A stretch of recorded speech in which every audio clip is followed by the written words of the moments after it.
अरे जे झालेच नाही तेची वार्ता पुसती काही. तथापि सांगू जेणे काही संशय नुरे. श्री समर्थ म्हणत आहेत. अरे जे झालेच नाही त्या विश्वाबद्दल तू प्रश्न करीत आहेस. जे झालं नाही त्याच्याबद्दल तू प्रश्न करत आहेस तर काय सांगावं मग. जे झालंय त्याच्याबद्दल जर प्रश्न केले असते तर दिलं असतं उत्तर, पण जे झालंच नाही मुळात जी वस्तूच नाही. वांजीचा पुत्र कधी पाहिलाच नाही त्याचे काय झाले, कसा आहे ओ दिसायला ते.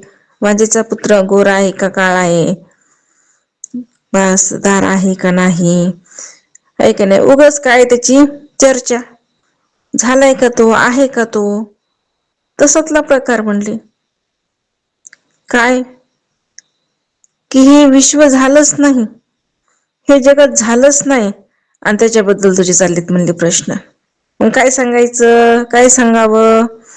तथापि तुझ्या मनातील संशय नष्ट व्हावा म्हणून निरूपण करतो. ठीक आहे जाऊ दे, कारण अधिकारी 3 प्रकारचे, हे की नाही. मग आता प्रत्येकाला आजातवादातून बोध कळतो का, नाही कळत. मग महाराज म्हणतात ठीक आहे बाबा, तुला मी काय करतो, तुझ्या नाही लक्षात येईल ना, कारण संत हे कृपेचे सागर असतात. मी तुला काय करतो म्हणले सांगतो. दोरी करिता भुजंग, जळा करिता तरंग, मार्तंडा करिता चांग, मृग जळवाहे. दोरी असते म्हणून भुजंग भासतो. भुजंग म्हणजे सर्प, काय की नाही. दोरी आहे म्हणून साप भासला. जळ असते म्हणून तर तरंगाचा भास होतो. पाणी आहे म्हणून तर तरंगाचा काय व्हायलाय, भास व्हायलाय. सूर्य आहे म्हणून मृगजळ प्रत्यक्ष वाहताना दिसत. का भासला भुजंग, दोरीमुळं. तरंग पाण्यामुळं. मृगजळ कधी बी भासतय का, नाही भासत. प्रखर ऊन पाहिजे, मरुभूमी पाहिजे तरच मृगजळ भासते. सकाळी नाही भासत, संध्याकाळी नाही भासत, दुपारच्या वेळेसच का भासतं, प्रखर उन्हाचा ताप आहे आणि मरुभूमी आहे म्हणून ते मृगजळ भासायला लागलेले आहे. कल्पने करिता स्वप्न दिसे, शिंपी करिता रूपे भासे, जळा करिता गार बसे, निमिष एक. मनातील कल्पनेमुळे स्वप्न दिसते. जर तुमच्या मनात कल्पना आहेत म्हणून तुम्हाला स्वप्न प्रतीतीला याय लागलेलं आहे, स्वप्न पडायला लागलेलं आहे. अंतःकरणामध्ये संस्कार आहेत, कल्पना आहेत म्हणून. जसं शिंपी असते म्हणून रूप भासतं. शिंपी आहे म्हणून तर रूप भासायचे. रूप का भासतं, शिंपीमुळं. जल असते म्हणून तर क्षणभर त्यात बर्फ अथवा गारा दिसून येतात. जल पाणी आहे म्हणून. तस माती करिता अगोदर दृष्टांत मग सिद्धांत. माती करता भिंती जाहली, सिंधू करिता लहरी आली, तिळा करिता पुतळी दिसू लागे. मातीमुळे भिंत भासते. कुणाची भिंत, मातीची भिंत. माती आहे म्हणून भिंत भासली, माती नाही भिंत भासली असती का, नाही. समुद्रामुळे लहरीच्या भास होतो. लाटा का भासायल्यात, एकावर एक आदळायल्यात का, समुद्रावर, पाण्यावर. पाणी आहे म्हणून तर लाटा भासायला लागल्यात, पाणी नाही तर लाटा कशाच्या आल्या. डोळ्यातील बाहुल्यामुळे दृश्य दिसू लागते. डोळ्यातील बाहुले आहेत म्हणून दिसायला लागले. बाहुली नसू द्या डोळ्यात, दिसते का दृश्य, नाही दिसत. ती बाहुलीमुळे तर दिसायला लागले म्हणले सगळे दृश्य पदार्थ आपल्याला. किंवा सोन्याकरिता अलंकार, तंतू करिता झाले चिर, कासवा करिता विस्तार हातापायाचा. सोन्यामुळे अलंकार भासतात. सोनं आहे म्हणून त्याचा अलंकार केले म्हणून भासायला लागले. तंतूमुळे वस्त्र,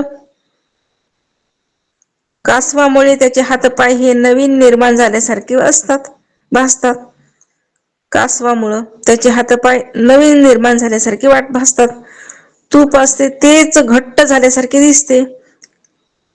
खाडीतील समुद्राच्या पाण्यामुळे मीठ झाल्यासारखं भासतं. बिंबामुळे प्रतिबिंब बिंबून द्वैत भासतं. बिंब आहे म्हणून तर प्रतिबिंब भासलं. बिंब नाही प्रतिबिंब भासलं असतं का, नसतं. तूप होते तरी धिजले, तरी करिता मीठ जाहले, बिंबा करिता बिंबले प्रतिबिंब. पृथ्वीकरिता झाले झाड, झाडाकरिता छाया वाढ, धातू करिता पवाड उंच नीच वर्णाचा. मग पृथ्वीतून झाड होते, झाडामुळे छायेचा भास होतो. पृथ्वी आहे म्हणून तर झाड उगवलं आणि त्याच्यात आपण छायेखाली बसतो, त्याचा आहे का नाही भास. धातू धातू एक रूपच असतात, पण त्याच्या विविध रंगामुळे त्यांना कमी अधिक महत्त्व दिलं जात असतं. धातू तर एकच, पण त्यांच्या रंगामुळं त्यांच्या गुणामुळं त्यांना काय आली किंमत. आता सो हा दृष्टांत अद्वैतास कैसे द्वैत, द्वैते विन द्वैत बोलताच नाही. आपल्याला जे जे विविध भास होत असतात, त्यामुळे दृश्य विश्व हा भास कसा आहे याची आपल्याला कल्पना येऊ शकते. कारण का भास आहे ते म्हणून. ते कसं आहे ह्याची कल्पना न येण्यासारखं काय. आत्ता वरी दृष्टांत एवढे मोठे दिलेत ना, ते कसे येतं. दृष्टांत ते आहे म्हणून ते आहे, ते नाही तर ते कशाला भासलं असतं. रज्जू आहे म्हणून तर सर्प भासला, सुक्ती आहे म्हणून तर शिंपी आहे म्हणून तर सुक्ती म्हणजे सुक्ती आहे म्हणून रजत भासलं. सोने आहे म्हणून अलंकार, तंतू आहे म्हणून वस्त्र. म्हणजे असे असंख्य काय केले दृष्टांत दिले. तसं आपल्याला जे जे विविध भास होत असतात, त्यामुळे दृश्य विश्व हा भास कसा आहे याची आपल्याला कल्पना येऊ शकते. या दृश्य सृष्टीचा शोध घेऊ लागलं की अदृश्य अशा आत्मवस्तूची प्राप्ती होते. कारण ती वस्तू आहे म्हणून तर हे भासायला लागले. ती वस्तू जर नसती तर हे भासलं असतं का. आत्ता वरी दृष्टांत आपण असंख्य पाहिले. का आता बघा, अधिष्ठान आहे म्हणून तर अध्यस्त भासलं ना. अधिष्ठान जर नसलं नसतं तर अध्यस्थाची ताकद आहे का भासायची. नाही. पाणीच नाही तर रंग भासन का. सूर्यच नाही मरुभूमी भासन का, मृगजळ भासन का नाही भासणार. बिंबच नाही तर प्रतिबिंब कुठलं पडणार. संस्कारच नाहीत, आहे की नाही. तर म्हणले तुम्हाला स्वप्न पडेल का. तसं सांगायले तिथंच की बाबा हे तुम्हाला जे भासायला लागलेलं आहे, तर ते कशामुळे भासायला लागलेलं आहे. अधिष्ठानामुळं. हे भास आहे ना. भास कशामुळे भासतो. काहीतरी अधिष्ठान मानावं लागेल ना, म्हणून भासायला लागलाय. तसं हे जगताचा भास आहे बरं का.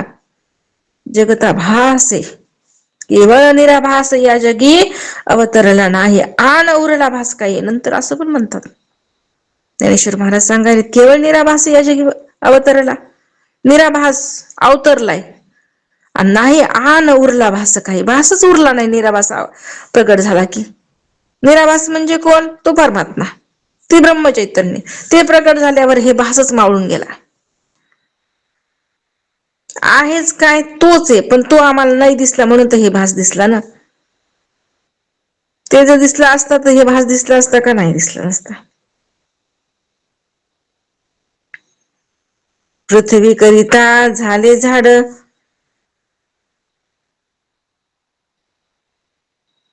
भासाकरिता भास भासे, दृश्याकरिता अदृश्य दिसे, अदृश्यास उपमा नसे म्हणून निरोप. अशक्य कोटीचे दृष्टांत दिले. खूप खूप म्हणजे काय सांगितलेले ते तर. हा जो बोध आहे हा साधा सुद्धा नाहीये. हा बोध जो आहे गळी उतरणं अति अवघड आहे. प्रत्येकाला लक्षात येईन अशातला प्रकार नाही. म्हणून एक कली अवधान. कारण हे जे कळालं की झालं, सगळंच कळतंय. काही कळायचं शिल्लकच राहत नाही. इतके सुंदर दृष्टांत, इतके अनेक प्रश्न आणि त्या प्रश्नांचं उत्तर इथं आपल्याला समर्थ द्यायला लागलेले आहेत. खरं जे आहे वास्तव स्वरूप जे आहे ते प्रगट करून दाखवायला लागलेले आहेत.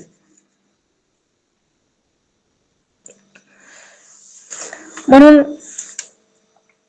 आपल्याला जे जे विविध भास होत असतात त्यामुळे दृश्य विश्व हा भास कसा आहे याची आपल्याला कल्पना येऊ शकते, है की नाही. बाकीच्या भासावरून आपण काढू शकतो जगताच्या कल्पनेचा अंदाज. या दृश्य सृष्टीचा शोध घेऊ लागलो की अदृश्य अशा आत्मवस्तूची सुद्धा प्राप्ती होते. खरे तर जे अदृश्य आहे त्याला दृश्य वस्तूची उपमाच देता येत नाही. म्हणून तर खर तर निरुपमच आहे ते. कारण का त्याला उपमाच देता येत नाही.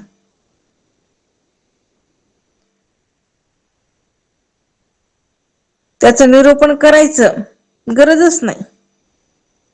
ते आहेच, तोच आहे, पण वाटत नाही.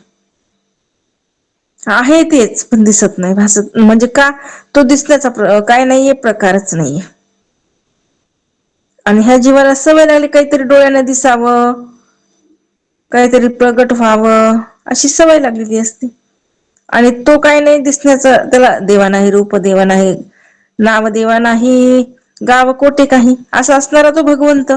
आणि ह्याला लागलेली असती सवय. असं चाललेला आहे प्रकार.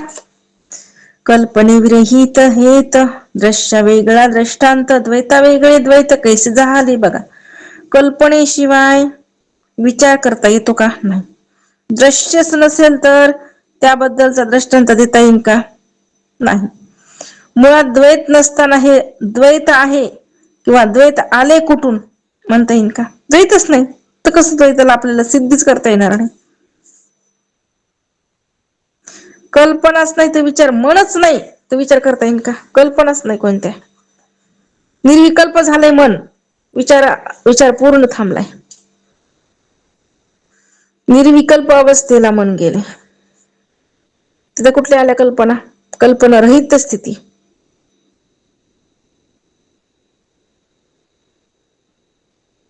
दृश्यच नसेल तर त्याबद्दल दृष्टांत देता येतो का? नाही.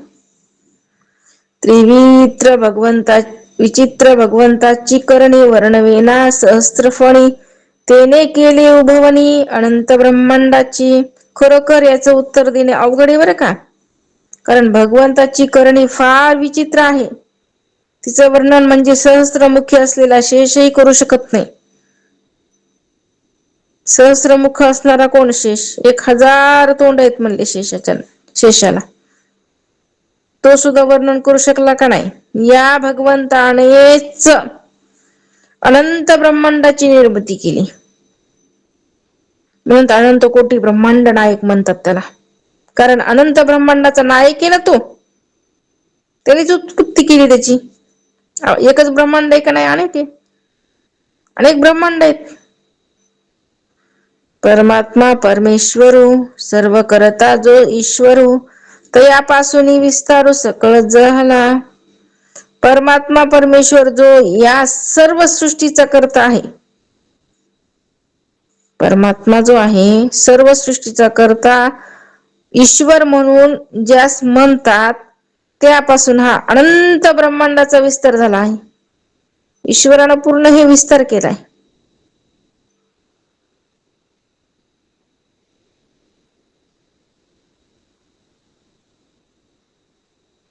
ऐसी अनंत नामे धरी, अनंत शक्ती निर्माण करी, तोची जाणावा चतुरी मूळ पुरुष. ज्यांची अनंत नामे आहेत, अनंत शक्तींना निर्माण करतो, तो मूळ पुरुष म्हणजेच मूळ माया अथवा माया विशिष्ट ईश्वर होय, असं चतुर पुरुषांनी जाणून घ्यावं. ज्यांनी अनंत नामे ज्याची आहेत, अनंत शक्तींना निर्माण करतो, तो मूळ पुरुष म्हणजेच मूळ माया. मूळ पुरुष त्यालाच मूळ माया म्हटलंय. माया विशिष्ट ईश्वर त्यालाच म्हटलंय.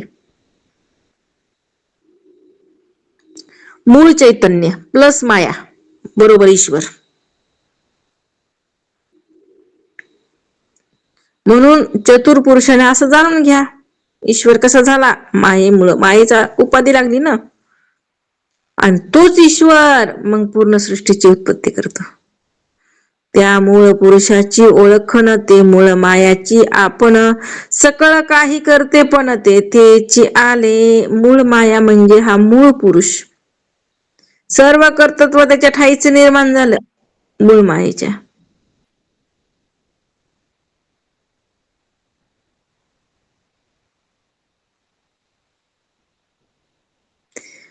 कार्य श्लोक आलाय. कार्य कारण कर्तव्य हेतु प्रकृती रुच्यते. अर्थ सांगितलाय. कार्य कारण आणि कर्तृत्व यांचा हेतू मूळ प्रकृतीच आहे. प्रकृती आहे म्हणून तर कार्यकारण, प्रकृती आहे म्हणून कर्तृत्व भोक्तृत्व. ती नाही तर काहीच नाही. हे उघड बोलता नये मूळ पाहतो उपाये एरवी हे पाहता काय साच आहे. समर्थ सांगत आहेत. खरं पाहिलं ना हे सर्व काही सत्य आहे का प्रश्नच येतो. खरा जर पुरुषार्थ आपल्याला प्राप्त करून घ्यायचा असेल, खरंच जर आपल्याला ज्ञानाची जर ओढ असेल आहे की नाही, तर आपण हाच विचार केला पाहिजे. खरं पाहिलं ना हे सर्व काही सत्य आहे का, करा विचार. काय करावं पण हे बोलता पण येत नाही. कारण असं बोललं तर काय होईल बरं. हे उघड म्हणजे काय, हे सगळं सत्य आहे का दिसायले ते. हे तर काय जगत आहे, त्याला कसं सत्य म्हणायचं. ते भासायलेलं आहे. भास कुठं सत्य असतो का.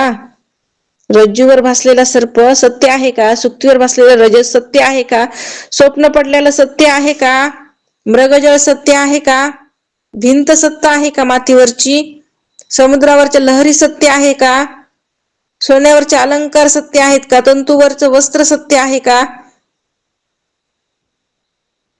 प्रतिबिंब भासायले ते सत्य आहे का, बिंबामुळे भासायले, पाण्यामुळं लाटा भासायल्यात, मातीमुळे भिंत भासली, सुक्तीमुळे रजत भासलं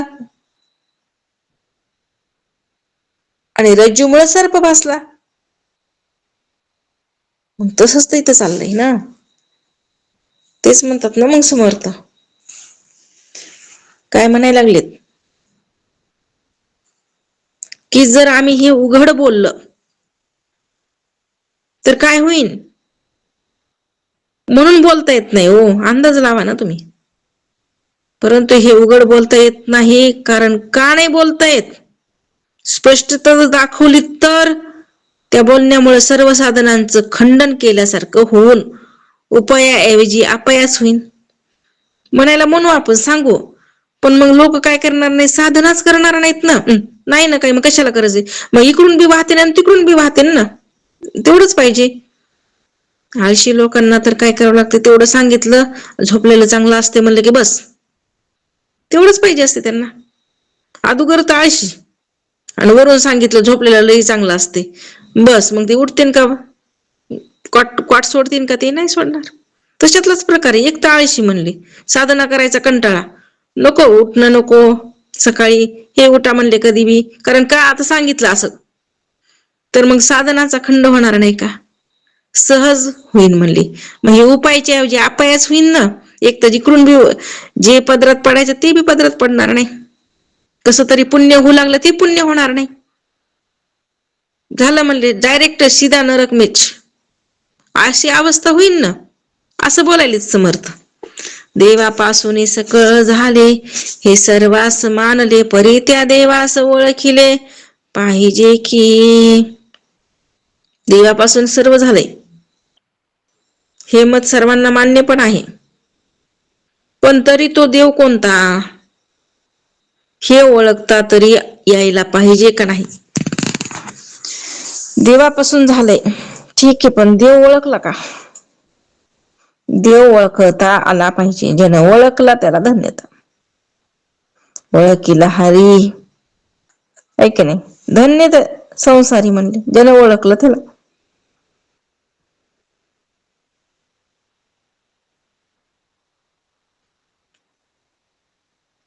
म्हणून देवापासून हे सर्व झालं हे मत सर्वांना मान्य आहे, पण तरी देव कोणता हे ओळखला तरी यायला पाहिजे कमीत कमी. सिद्धांताचे जे निरूपण ते साधकास न म्हणे जाण पक्व नाही अंतकरण म्हणून या. तर बघा समर्थ सांगतात,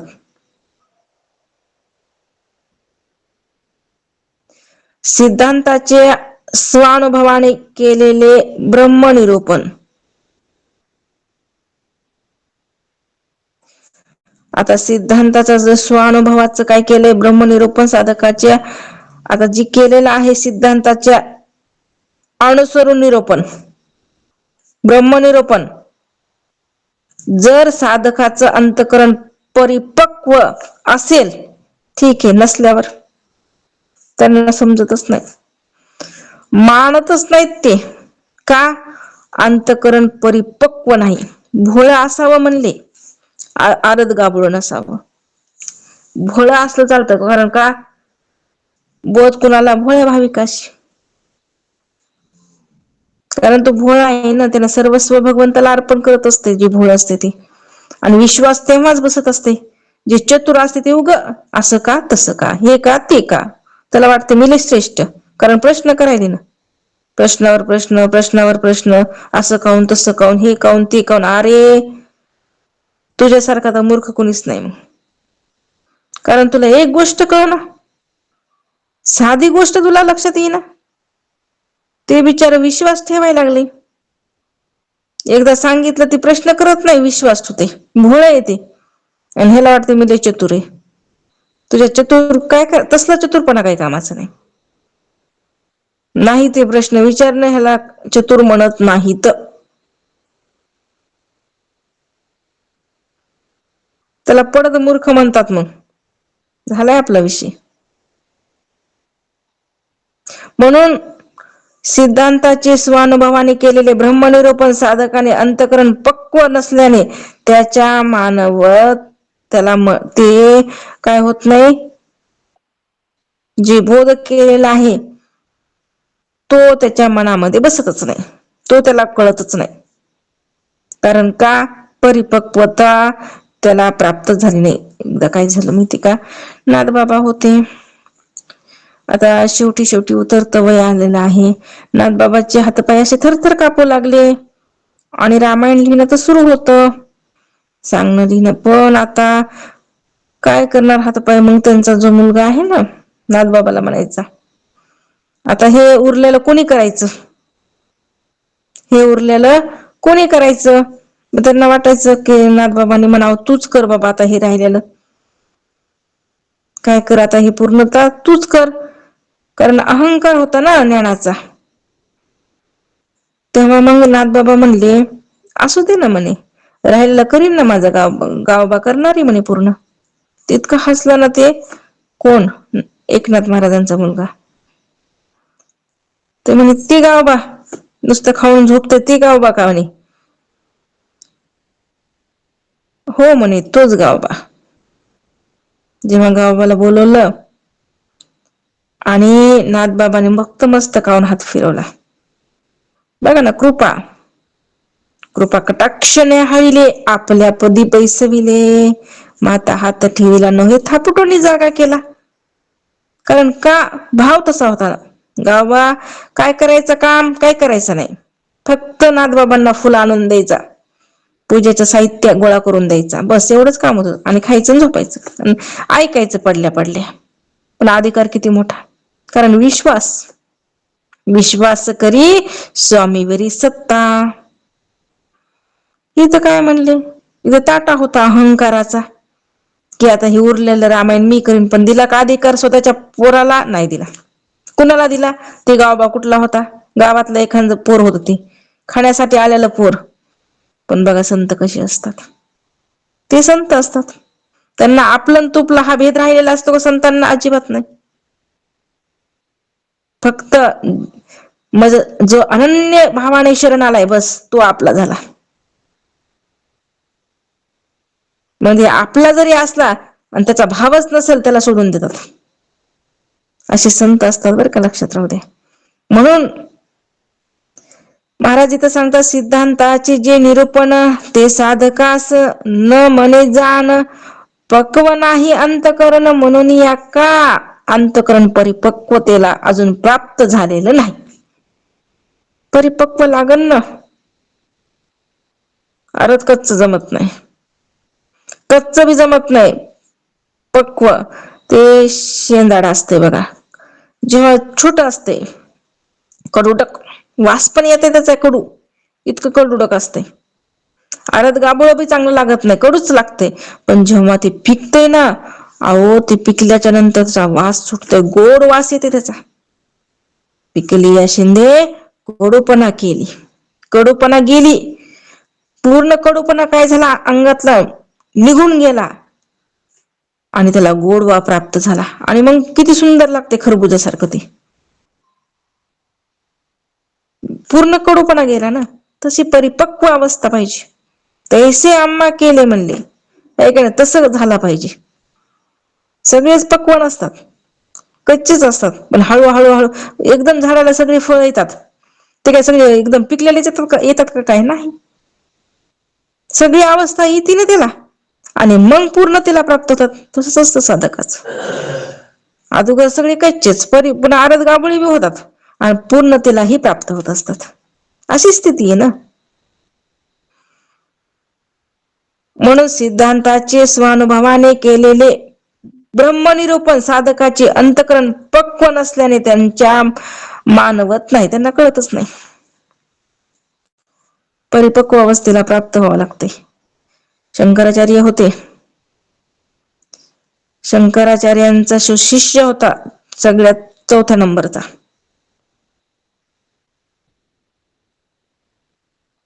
त्याचं नाव पहिले कामिनी होतं. आणि त्याला बोध डोक्यामध्ये बसतच नव्हता. त्याच्या डोक्यामध्ये बोध बसतच नव्हता. मग तो काय करायचा, फक्त सेवाभाव. पण भाव होता बरं का, भावावर भाव पाहिजे. भाव होता, भावानच काय होते सगळं. म्हणून तरले तर तिघा, विश्वास आणि भाव. एक तर भावे विन भक्ती, आणि तरले तर तिघा आणि काही विश्वासी. विश्वास आणि भाव दृढ लागतो. जेव्हा शंकराचार्य यायचे, त्यांचं पूर्ण कार्य ती करायचा. त्यांना आल्यापासून तर ते झोपेपर्यंत, म्हणजे वाढणं, त्यांना जेवायला वाढायचं, आथरून टाकून द्यायचं, त्यांचे पायाचे झोपेपर्यंत, सकाळी त्यांच्या अगोदर उठायचं, पूर्ण त्यांचं ते साहित्य लागतंय तेवढं द्यायचं, म्हणजे हे कामच त्याला. आणि ती करायचा, मनातून करायचा. कारण सेवाभाव. गुरुची सेवा कोणाला बी भेटते का? बरं, ज्याने भेटली त्याने अवश्य करावं बरं का, गुरु आहेत ना ते. मग जेव्हा शंकराचार्य पाठ घेऊ लागले, सगळे आलेले होते, फक्त हे नव्हता आला, कामिनी. आता पद्मपादाचार्य होते, सुरेश्वराचार्य होते, हस्तमाला पादाचार्य तर काय ते विधी मुक्त अवस्थेलाच प्राप्त झालेले होते. आणि जेव्हा शंकराचार्य पाठ घ्यायला बसले, आणि पद्मपादाचार्य हुशार होते, सुरेश्वराचार्य तर बघायचं काम नाही, सगळ्यांना माहितीच त्यांची पण कथा.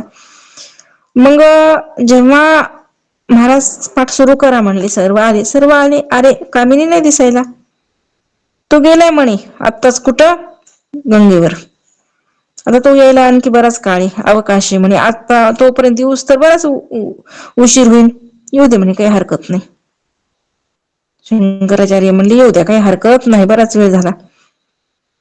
तेव्हा पद्मपादाचार्य म्हणतात, गुरुवर्य, तो म्हणे आला तरी काय आणि न आला तरी काय, त्याला बोध झाला तरी काय आणि न झाला तरी काय म्हणले. त्यांना ऐकला तरी काय, न ऐकला तरी काय, कारण एका भंतीला सांगितलं काय आणि त्याला सांगितलं काय, सारखंच आहे म्हणे, त्याला काही कळतच नाही. कारण दिवसभर ह्यांना परेशान करायचा ना तो, सुरेश्वराचार्याला आणि पद्मपादाचार्यांना, की ह्याचा अर्थ काय, त्याचा अर्थ काय, त्याचा अर्थ काय. तेव्हा ते पद्मपादाचार्य तसे बोलले. तेव्हा शंकराचार्यानं कृपा केली बरं का. लगेच काय केलं, कामिनी बघा ना, मनातल्या मनातच दृष्टी लगेच काय केलं, हृदयीचे त्या हृदयी दिदले. कारण संत कसे असतात बघा, लगेच तिथंच बोध केला कामिनीला, जसा आहेस तसा ये. आणि त्याला ज्ञान दिलं, त्याला उत्कृष्ट बुद्धी दिली, आणि ज्या स्थितीमध्ये आहेस त्या स्थितीमध्ये ये. कामी असा हाक मारल्याबरोबर त्याला तिकडं फील झालं बरं का, की माझे गुरु महाराज मला हाक मारत आहेत, माझे महाराज मला बोलवीत आहेत. आहे त्या, तो काय करत होता, गंगेवर कपडे धुत होता. आहे त्या स्थितीमध्ये, तशीच सगळं सोडलं, तशा स्थितीमध्ये तो आलेला आहे. एक पाऊल आतमध्ये, एक पाऊल बाहेर, की त्याच्या मुखातून काय व्हायला लागलंय, वेद बाहेर पडायला लागलेत. कृपा झाली ना, मुखातून काय पडू लागले, वेद बाहेर पडू लागले. आणि तिथंच त्याला त्रोटकाचार्य नाव दिलं. मग त्याच्या ग्रंथ बी त्यानं काय ते ग्रंथ केला, आणि मग त्याला ते काय केलं, नाव पण दिलेलं आहे. अशी संतांचा महिमा असतो. असे संत कृपा करत असतात, पण त्याला आपण पात्र पण व्हावं लागत असतं बरं का. नुसतं करीन करीन म्हणल्यानं जमत नाही, भाव शुद्ध लागतो, है की नाही. भाव कसा पाहिजे, अंतकरणामधला शुद्ध पाहिजे. आपल्या जर अंतकरणामध्ये थोडाही दोष आला की झालं, म्हणले गेलं. म्हणून भाव आणि विश्वास आणि श्रद्धा, तीन खूप महत्वाचे आहेत परमार्थामध्ये हे. म्हणून इथं सांगायलेत, अविद्या गुणे बोलिले, अविद्या गुणे बोलिजे जीव, माया गुणे बोलिजे शिव, मूळ माया गुणे देव बोलिजे तो. सांगितलं आता.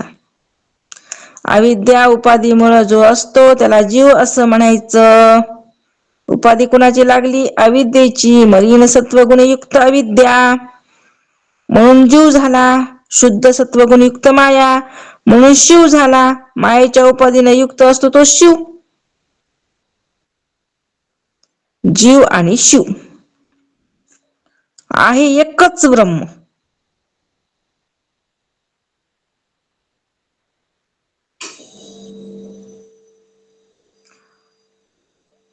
एकच ब्रह्मचैतन्य, पण त्याला उपाध्या लागल्या.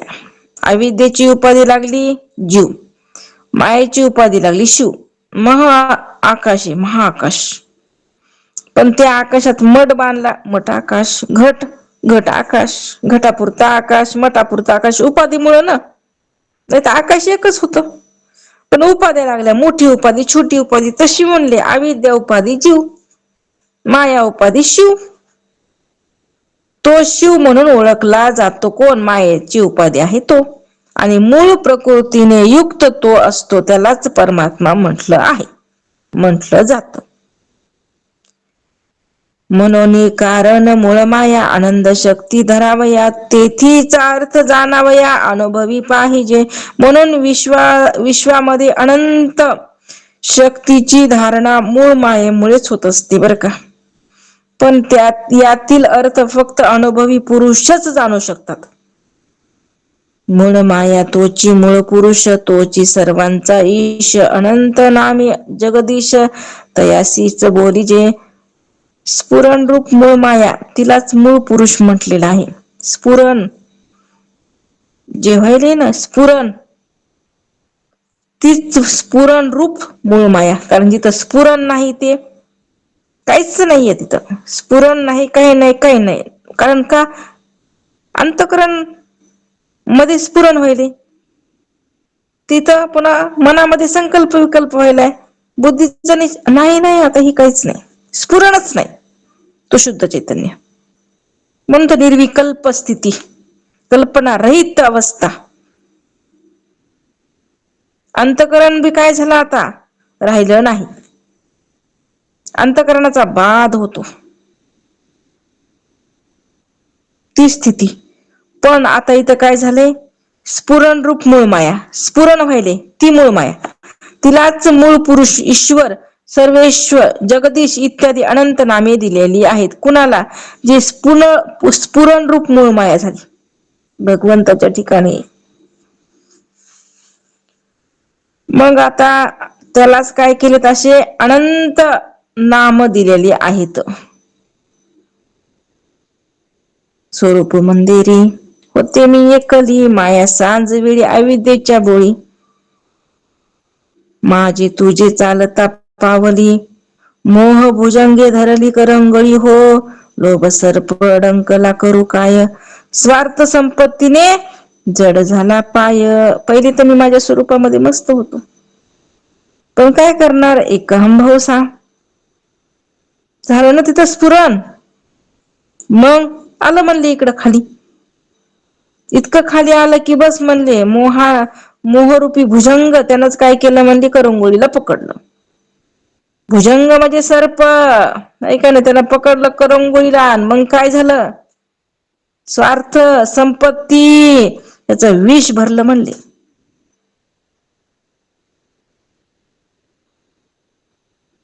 अशी स्थिती कुणाची जीवाची. अवघी माया विस्तारली परी हे विशेष नाथिली ऐसी या वचनाची खोली विरळा जाणे. याप्रमाणे हा सर्व मायेचाच विस्तार आहे, पण ही पूर्णपणे मिथ्याच आहे. हे जे विधान केले आहे यातील सखोल अर्थ एखादाच जाणतो, सर्वांना नाही कळत. सर्व कळून न कळल्यासारखं कळतय, पण कळत बी नाही. कळतय म्हणावं, कळत नाही म्हणावं, दोन्ही मध्ये अडकलेले. कळतय म्हणावं तर निश्चय होत नाही, आणि नाही कळत म्हणावं तर कळल्यासारखं वाटतंय. असं कसं, आम्हाला तर कळालंय धडधड. बरं कळालं म्हणावं तर काय कळालं ते बी सांगता येत नाही. नाही कळालं म्हणावं तर नाही कळालं असं बी वाटतंय. अशी अवस्था होत असते. ऐसे अनुर्वाच्य बोलीजे परी हे स्वानुभवे जाणीजे संत संगे विण नुमजे काही केल्या. हे शब्दात न सांगता येण्यासारखं सांगितलं जातं. शब्दात न सांगता येण्यासारखं सांगितलं जातं आहे खरं, पण हे स्वानुभवाने जाणता येतं. पण संत समागमाशिवाय हे काही केल्या उमजतच नाही. हे शब्दात न सांगता येण्यासारखं आहे ज्ञान. ते स्वानुभवालाच जाणता येत असतं, पण संत समागम लागतं. संतांच्या संगतीशिवाय हे आपल्याला उमजतही नाही.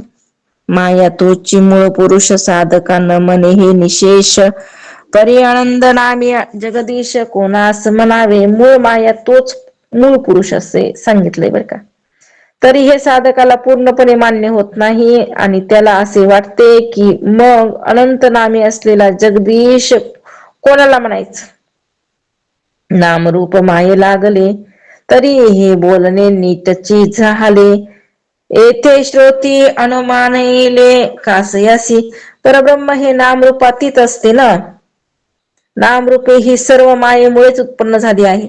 म्हणून अनंत नामे असलेला जगदीश म्हणजेच माया हे म्हणणे योग्यच झालं. कारण माया लागली म्हणून तर नाव आलं, नाही तर माया नाही तिथं नाव बी नाही, रूप बी नाही, म्हणायचं कामच नाही. येथे श्रोत्यांची शंका घेण्यास खरे तर वावच नाहीये. एखाद्याला शंका येईल, पण काही वावच नाही. मुळात जे आहे ती वस्तुस्थिती प्रतिपादन केली. आता असो हे सकळ बोली मागील शंका राहिली निराकारी कैसी झाली मूळ माया. आता असो म्हणले, आता हे सर्व बोलणे राहू दे. जी मागील शंका निराकारी मूळ माया कशी आहे ही तशीच राहिलेली आहे. दृष्टिबंधन मिथ्या सकळ परी तो कैसा झाला खेळ. हेची आता अवघे निवळ करुणी दाव. त्या शंकेचे आता निरसन करतात की नजरबंदीचा खेळ करतात. त्यावेळी ज्या वस्तू निर्माण करतात ना त्या सर्व मिथ्यच असतात. तसं म्हणले हे दृश्य जगत म्हणजे नजरबंदीचा खेळच. आणि तो खेळ असून तो कसा खेळला जातो हेच आता स्पष्टपणे करून दाखवतो असं समर्थ म्हणतात. जस जादूगार असतो आपल्यासमोर किती अनेक जादू न काय करतो म्हणले, वस्तू प्रकट करून दाखवतो. गुलाबाचे फुलच करीन, हारच करीन, त्याचा हार त्याच्या गळ्यातच टाकीन वगैरे वगैरे. नजरबंदीचा खेळ आहे म्हणले. तसं हे जगत आहे आता नजरबंदीच्या खेळासारखं. इथं नजरबंदीचा खेळ कसा खेळला जातो तेच सांगतो म्हणले आता समर्थ, आणि तेच इथं प्रतिपादन करायला लागलेत. आकाश असता निश्चळ मध्ये वाव झाला चंचळ तैसा जाणावी केवळ मूळ माया. आकाश निश्चल असताना तेथे एकाएकी चंचल वायू उत्पन्न होतो का? होत नाही. हा, आकाशापासून तर वायूची उत्पत्ती झाली. निश्चल आहे, शांत असणारा आकाश, पण त्याच्यामधून चंचल वायूची उत्पत्ती झाली ना. तसं निश्चल परब्रह्माच्या ठिकाणी अकस्मात स्फुरण रूप मूळ माया उत्पन्न झाली असं जाणावं. जसं आकाशापासून वायूची उत्पत्ती झाली. आकाश कसं निश्चल आहे, स्थिर आहे, पण त्याच्यातून चंचल आकाशापासून वायूची उत्पत्ती झाली, चंचल वायूची, स्थिर आकाशापासून. तसं म्हणले निश्चल परब्रह्माच्या ठिकाणी ही मूळ माया जी उत्पन्न झालेली आहे ती अकस्मात स्फुरण रूप झालेली आहे. रूपमायोच्य झाले तेने आकाश भंगले, ऐसे हे सत्य मानले नवचे कीच कदा. मग वायू निर्माण झाला म्हणून आकाश भंगले गेले हे कधीही सत्य मानता येत नाही. वायूची उत्पत्ती झाली म्हणून आकाश राहिलंच नाही असं मानता येईल का? नाही मानता येणार. वायू आहे पण आकाश पण आहेच की. जैशी मूळ माया झाली आणि निर्गुणता संचली, येथे दृष्टांते तुटली मागील आशंका. आता पहा, त्याप्रमाणे मूळ माया झाली आणि तरी निर्गुणता तशीच राहिली. हे कसं झालं हे वरील दृष्टांताने कळलं, त्यामुळं मागील शंका फिटली. आता बघा, जसं आकाशापासून चंचल वायूची उत्पत्ती झाली तसं परमात्म्यापासून ही जी माया आहे मूळ माया ती झाली, उत्पन्न झाली. कोण? ही मूळ माया. वायू निर्माण झाला आकाशापासून आणि मूळ माया झाली परब्रह्माच्या त्याच्यापासून, आहे का नाही? मग आता त्या मूळ माया झाली तरी निर्गुणता तशीच राहिली बरं का. जसं वायू झाला म्हणजे आकाश भंगलं का? नाही भंगलं. आकाश जशाला तसं राहिलं. तसं मूळ माया झाली म्हणजे काय स्वरूप निवृत्त नाही, स्वरूप जशाला तसंच आहे. म्हणून म्हणले कितीही भास दिसला तुम्हाला, भासला तरी मूळ अधिष्ठान जशाला तसंच आहे. अहो अखंडित जैसे तैसे असा असणारा परमात्मा. वायू नवता पुरातन तैसी मूळ माया जाण, साच म्हणता पुन्हा लीन होत असे. वायू ज्याप्रमाणे पूर्वी आकाशात नव्हता त्याचप्रमाणे मूळ माया आहे असं जाणावं. की तिला सत्यही म्हणता येत नाही, कारण ती पुन्हा परब्रह्मात लीन होतच असते. जसं जर लय करायला गेलो तर आपल्याला काय करावं? पृथ्वीचा लय पाण्यात, पाण्याचा लय तेजात, तेजाचा लय वायूमध्ये, वायूचा लय आकाशामध्ये, आकाशाचा लय तमगुणामध्ये, तमगुणाचा लय रजगुणामध्ये, रजगुणाचा लय सत्वगुणामध्ये, सत्वगुणाचा लय शुद्ध सत्वगुणामध्ये, शुद्ध सत्वगुणाचा लय अधिष्ठानामध्ये. आलं का? तसं आता इकडे बी तसंच म्हणले. मूळ माया तिचा लय झाला का नाही? होतच म्हणले निर्गुणामध्ये. म्हणून वायू ज्याप्रमाणे पूर्वी आकाशात नव्हता त्याचप्रमाणे मूळ माया आहे असं जाणावे. तिला सत्यही म्हणता येत नाही, कारण ती पुन्हा परब्रह्मामध्ये लीन होणारच झाली. कारण अध्यस्त वस्तू काय होती? अधिष्ठानामध्येच लीन होत असते. असा काय केलेला आहे? इथं थोडक्यात विचार सांगितलाय, बराच विचार राहिलेला आहे. अजून ज्या शंका सांगितल्या होत्या मागं त्याचं पूर्ण निरसन अजून झालं नाही. त्याचं समाधान समर्थ आता पुढे करणारच आहेत. पण राहिलेला विषय उद्या. अवधूत चिंतन. श्री गुरुदेव दत्त सच्चिदानंद सद्गुरुनाथ महाराज की जय. सद्गुरु उमागीर महाराज की जय. सद्गुरु बालासाहेब महाराज की जय. ब्रह्मपुत्र रंगनाथ महाराज की जय. शांती ब्रह्म एकनाथ महाराज की जय. देव रामकृष्ण हरी सर्वांना. जय गुरुदेव.